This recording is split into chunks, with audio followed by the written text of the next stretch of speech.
What's going on, everyone? So I had a video about the new Lakers signing for Summer League. I'm going to have to push that video back because the New Orleans Pelicans have just traded for Dejounte Murray. I'm doing this in real time, so I'm waiting on what was the trade package? What did that return look like? Oh, here we go. We got it. So Pelicans are moving Larry Nance Jr. and 2 first-round picks to the Atlanta Hawks for Dejounte Murray.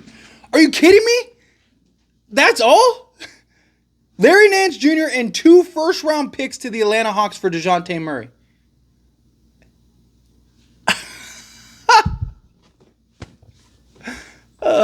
So you're telling me the Lakers couldn't have gotten Dejounte Murray?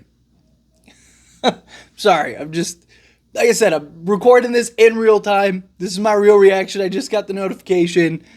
I'm gutted right now. I am absolutely gutted right now because, again, just shows the Lakers text. And this is a key you snooze, you lose type thing. Lakers are waiting around for D'Angelo Russell to make a decision because depending on what D'Lo does, dictates what can end up happening. And lo and behold, right, the New Orleans Pelicans take advantage, come in, swoop in, and take Dejounte Murray. Now look, I said from the beginning, Dejounte Murray was going to be a bit of a long shot. Right? Unless the Lakers trade Austin Reeves, which they don't want to do, they're not going to get Dejounte Murray, or it's very unlikely. It depends on what the market is. Right? I thought he'd go for more than that, though. I'm upset. I'm not upset that I am upset that we lost Dejounte Murray because I would have loved to have Dejounte Murray. But I'm more upset and bothered that he went for something that the Lakers could have easily matched right now. Right? The Lakers easily could have gotten him right now. But I've said from day one, Trey Young is the most likely scenario for the Lakers. If the Lakers are going to make a splash and going to get that other star, it's going to be Trey Young. Again, I'm not saying that the Lakers will trade for him. I'm not saying the Lakers will do that. But more likely than not, if they are going to land a big impact guy, it's going to be Trey from Atlanta. Right? Now, does Atlanta even still want to trade Trey? We'll see. We'll see what the reports say. We'll see how it works out. We'll see how it comes out. But I'm mad because of Larry Nance Jr. and 2 firsts, right? The Lakers, give up whatever you have to. Go get Dejounte Murray. And this is why I said I like Austin Reeves. I like Austin Reeves a lot, right? I think he could be a huge bet. I think he'll be better under J.J. Redick. I think J.J. Redick will absolutely unlock him more. But he's not Dejounte Murray. Dejounte Murray is the better player. And who wins in a trade? The team that gets the better player, right? And you just got Connect, who could easily fill, hopefully, we don't know for certain, but he in theory, should be able to fill the role of Austin Reeves. Also, you're not asking for a Connect to be your 3rd, 4th guy. You're probably asking him to be your 5th, 6th guy at that point, and you're getting an upgraded player, right? So you're getting a better player from Austin Reeves to Dejounte Murray.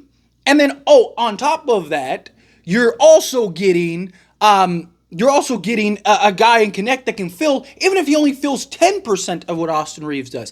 You're still making up some of that gap, right? It was a no-brainer to me.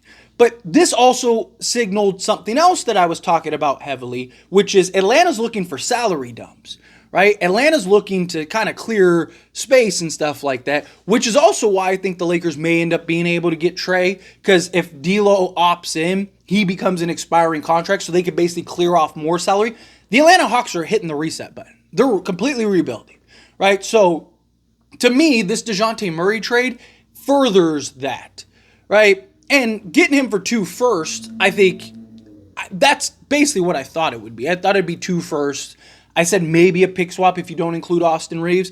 But now to me, this is package Rui and Gabe Vincent. Now, obviously, again, they probably don't want the salary, but give an extra first or something to incentivize them. Rui actually could help them more than Nance could. It's bothersome because it's just no, if this was Dejounte Murray got traded for Brandon Ingram and 2 firsts or whatever, right? Then I would have been okay, I get it, right? The Lakers aren't going to be able to beat that. One, I didn't think that Atlanta would want Brandon Ingram. I talked about that, right? Because a lot of people were like, oh, like the Pelicans will just trade Brandon Ingram for Dejounte Murray. And I was like, Atlanta doesn't make sense to take on Brandon Ingram other than like maybe he's another trade piece, but like you're not probably getting a bunch of assets out of it, right? You're probably just swapping them, right? So it doesn't make sense to take on Brandon Ingram. This is huge for the Pelicans though now, because now they got Dejounte Murray and now can take Brandon Ingram and go trade him elsewhere. Right? So now they could kind of retool and build around, and now you got Dejounte Murray, CJ McCollum, and Zion, plus whatever else you can work out. And then, you know, you have like Murphy and Herb Jones and guys like that, right? So like the Pelicans, you got to give them credit. They did good in getting this piece, right? They did very good in getting this piece. But it's just like I'm gutted. I'm gutted. Gutted because it was a trade that I believe the Lakers could have made, right? It's a trade that I do believe that the Lakers could have outbid, and I still would have been okay with it, right? Like if it was something like my biggest concern with the Lakers getting Dejounte Murray was like I just don't believe that the Lakers have the assets compared to some of these other teams that may outbid them. And now the Lakers are kind of on the outside looking in. The more competition, the less likely it is to get somebody. So I thought that was probably the case. That was probably the scenario. Well, lo and behold, that wasn't, right? Lo and behold, it was actually just Larry Nance Jr. and 2 firsts. So basically 2 firsts is what it took to get Dejounte Murray, which is like half of what they gave up to get Dejounte Murray, right? But Atlanta's hitting the full reset button. They're hitting the rebuild button. I believe Trey Young, if the Lakers make that big splash, it'll be Trae. Said it from the beginning. I've keep relaying it. I know people don't like it. I have my reservations about it too. I do. I have my reservations about it too. It's just who else is there? Donovan Mitchell is expected to re-sign, right? Like, yeah, we go get a Cam Johnson. Sure, I'm all for that. Sure, like, but it was like, can we get Cam Johnson and Dejounte Murray? Now it's like, who? Like, chances are we're only going to get 1 or 2 guys, or we're going to do nothing.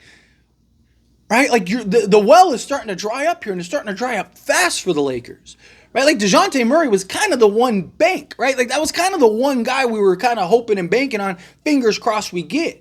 Right now, if the Lakers really want to make a splash and get a real impact guy, you're going to have to go, it's got to be Trae at this point. Because again, who else are you going to get? Right? Now, maybe there's the hope that Donovan Mitchell, he goes, you know, hey, get me out of here, and he doesn't sign the new extension. Right, and he does request to be traded. So there was word that it was the Knicks or the Lakers. Well, the Knicks can't, even if they wanted to get him, they can't get him anymore. So the Knicks are completely phased out of the equation, which would leave the Lakers. But the only way that Donovan Mitchell becomes a Laker is if he pushes solely for the Lakers. If he just basically says, I'm only going to the Lakers, nowhere else. Right, like you could trade for me, like basically do what Anthony Davis did, where he's like, you could trade for me, but I'm leaving and going to Lakers. And I know people have said like, oh, well, you know, Lakers wouldn't be able to sign. They could, right? If the Lakers were guaranteed and knew for a fact that Donovan Mitchell was coming, LeBron could work his he could basically just do a 1 year and then opt out. You'd have like, basically Lakers could stand pat, unload some salaries, kind of ride out the year, and then clear enough to end up signing him. It's very possible, right? It would be, you need to do a little creativity. You need to do a little, you know, configuring, but, you know, you might take some of your assets, but you're going to give up those assets to go get Donovan Mitchell anyway, right? So regardless, you could probably do that, and you may even be able to keep a guy or two that you might not have been able to either, right? Again, it would be a real work, and if it comes to that, I'll break that down more on how, like, what the path would look like, because, again, it's just not going to waste the time talking about something that's probably not going to happen, but it's just... Again, I think it's Trey Young. I think Trae is the guy that the Lakers are going to end up getting, right? Again, I don't know this, right? I just think, you know, there's just been so much smoke with Trae and the Lakers. You have JJ Redick who wants to play LeBron more off ball. And if that's true and that's the case, then Trey Young makes even more sense. And it's like, who else are you going to get that's going to elevate this roster enough? Again, like Dorian Finney-Smith and Cam Johnson, like, yeah, I'd like that. Sure, sign me up for that. But like, does that make us a top 5 team while these other teams are getting better and stuff? Like, the Lakers got to pull off something. And I think Trae's the only guy that gives us that chance for that gap, right? Because if it works, good luck, right? Because you could have him, Max Christie, and Jared Vanderbilt with LeBron James and Anthony Davis, right? If it works, good luck, right? But the problem is I don't know. There's concerns of will it. And then also, like, it's just, I don't know. I'm disappointed. I am. I'm reeling right now. I'm having a breakdown because the Lakers I'm just mad because it was Larry Nance Jr. and 2 firsts. He didn't go for like Herb Jones and 2 firsts, something like that, where it's like, okay, like, I get it. Larry Nance Jr. and 2 firsts. It's just sometimes it's frustrating being a Lakers guy. But anyway, as always, this is a discussion. I pass a question on to you. Let me know your thoughts and opinions down in the comments below. What do you think? How do you feel? What are your thoughts? How do you think that this hurts? Are you upset like I am? Do you think, like, hey, it's going to be Trey Young? How do you feel? Whatever your thoughts are, let me know down in the comments below. That being said, if you haven't liked this video, hit that like button. Helps me a lot. So we enjoy these types of videos, and I truly appreciate it. Not subscribe to the channel, hit that subscribe button. Turn on the bell notifications. Appreciate y'all. See you in the next one. Thank you.